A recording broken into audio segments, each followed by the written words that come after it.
Ma'am என்னவோ இப்போலாம் trend follow பண்ணுற மாதிரி எங்கே பார்த்தாலும் ஒரே டிவோர்ஸாக பிரேக்கப்ஸாக போயிட்டு இருக்கு.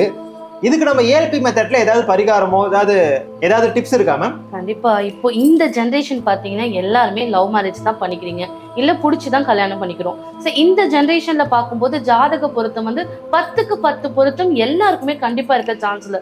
Only rare cases of the பீப்புளுக்கு தான் அங்க அந்த மாதிரி கனெக்டிவிட்டி இருக்கும். ஸோ நம்ம ஏஎல்பியில பாத்தீங்கன்னா ஒரு ஈச் இயர் எப்படி போகுன்ற அளவுக்கு ரொம்ப டீட்டெயிலிங்கான ப்ரெடிக்ஷன்ஸ் தான் நம்ம கொடுக்குறோம். ஸோ இப்போ ஒரு கிளைண்ட் வராங்க அப்படின்னா ஒரு பர்டிகுலர் டைம் பீரியட் அவங்களுக்கு நல்லா இருக்காது.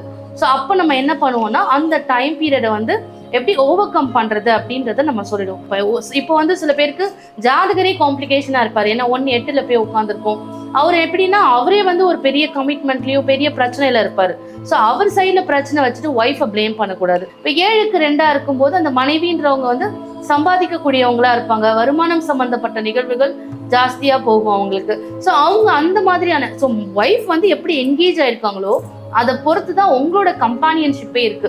ஸோ நம்ம பிரேக்கப் இதுக்கெல்லாம் என்ன சொல்றோம்னா, இந்த டைம் பீரியட் நல்லா இல்லைன்னா பொறுமையா கத்துக்கோங்க. அதே மாதிரி இந்த சூழ்நிலைகளை கடந்து செல்லுங்க. ஏன்னா நம்மளோட ஃபோர் ஃபாதர்ஸ்லாம் இருக்கும்போது, பேரண்ட்ஸ் இருக்கும்போது யாருமே டிவோர்ஸ் கேட்டதும் கிடையாது, பிரேக்கப்பும் கேட்டது கிடையாது. பரிகாரமும் நம்ம கிட்ட நிறைய இருக்கு. ஸோ இந்த பரிகாரம் டீட்டெயில்ஸ்லாம் உங்களுக்கு வேணும்னா தாராளமா நீங்க ஆல்ஃபா அஸ்ட்ரோ கன்சல்டன்சி வேணும் அப்படின்னா கமெண்ட்ல போய் ஏஎல்பி அப்படின்னு நீங்க பின் பண்ணுங்க. I will share you the details.